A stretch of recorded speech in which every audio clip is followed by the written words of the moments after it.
I want to be the president who educated young children to the wonders of their world. In 1928, a young school teacher in Cotulla, Texas, wrote a letter home to his mother, asking her to send 200 tubes of toothpaste. I want to be the president who helped the poor to find their own way. His students, he explained, lacked the most basic necessities. And who protected the right of every citizen to vote in every election. His name was Lyndon Baines Johnson. I want to be the president who helped to end hatred among his fellow men. I think his vision and values were shaped by the land that he came from. So he understood firsthand what poverty was and what lack of education would cause people's lives to not be complete.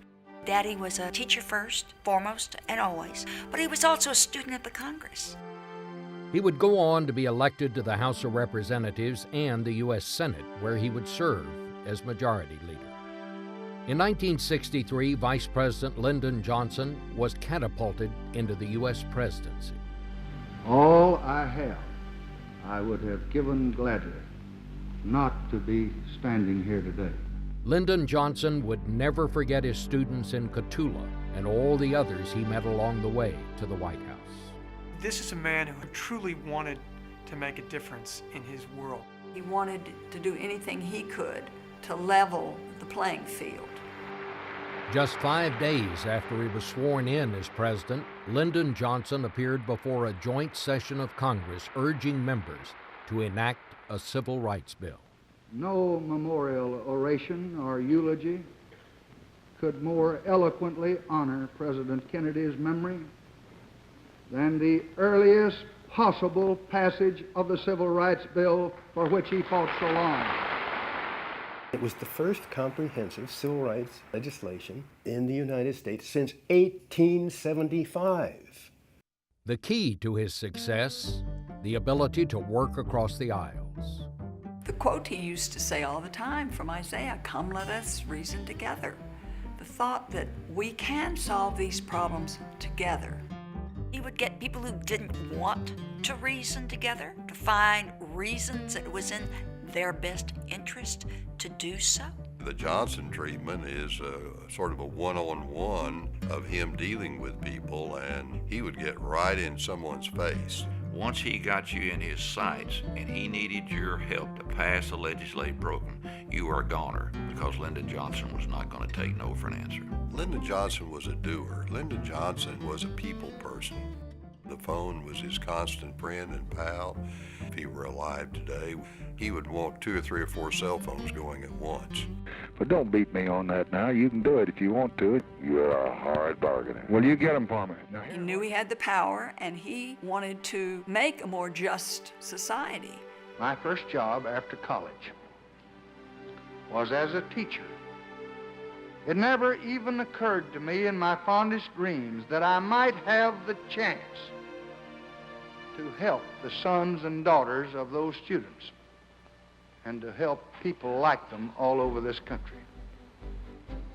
But now I do have that chance, and I'll let you in on a secret. I mean to use it. Over the next 5 years, President Johnson would sign into law more than 1,000 pieces of legislation. He wanted to make this a great society for all of us, and Daddy didn't do things in small measures. There are so many people whose lives have been transformed because of laws that were passed as part of the Great Society programs. His accomplishments in civil rights, in immigration reform, The scholarship programs, Job Corps, the environment, Medicare, the Voting Rights Act, the National Endowment for the Arts, the Head Start program, the Clean Air Act, Medicaid, the Higher Education Act. I think he would tell you the Voting Rights Act was the most important and the most significant because he knew that if every citizen had the opportunity to participate in the political process, the other benefits would flow. Lyndon Johnson was the greatest legislator that ever occupied the White House and became the most powerful president in perhaps the history of the United States as far as passing legislation. After leaving the White House, President and Lady Bird Johnson returned to their Texas ranch. Their focus was now on building a presidential library that would preserve the records of the past and a school that would educate a new generation of public servants. This library will show the facts, the story of our time, with the bark off. It's that bark off that makes us a unique institution. Lyndon Johnson wanted scholars to see everything in his administration. He didn't want to hide anything. And you and everybody else that sees that legacy can make your own judgment about it, give it your own grade. It's almost incalculable, the progress that was made at that time and that he oversaw. He accomplished so much that makes America what it is today. The legacy of what he did is amazing. President Johnson didn't want this institution just to look back. He wanted it to look forward and to address the pressing issues of our time and beyond. The LBJ Foundation supports the LBJ Library and Museum and the LBJ School of Public Affairs at the University of Texas. Johnson wanted the school to be a place where young people could come and study public policy, but he wanted it to also be a launch pad for young men and women to get involved. I'm inspired by our students. I see the school as the living legacy. Every student here and faculty too feels like that they want to change the world in some way. At LBJ, everybody has a sense of urgency. I've got to get out so that I can do something to impact the community, and that's where I'm at. Our job is not only to give them the skills, but give them the vision and the understanding of how they can use their talents to really do something special.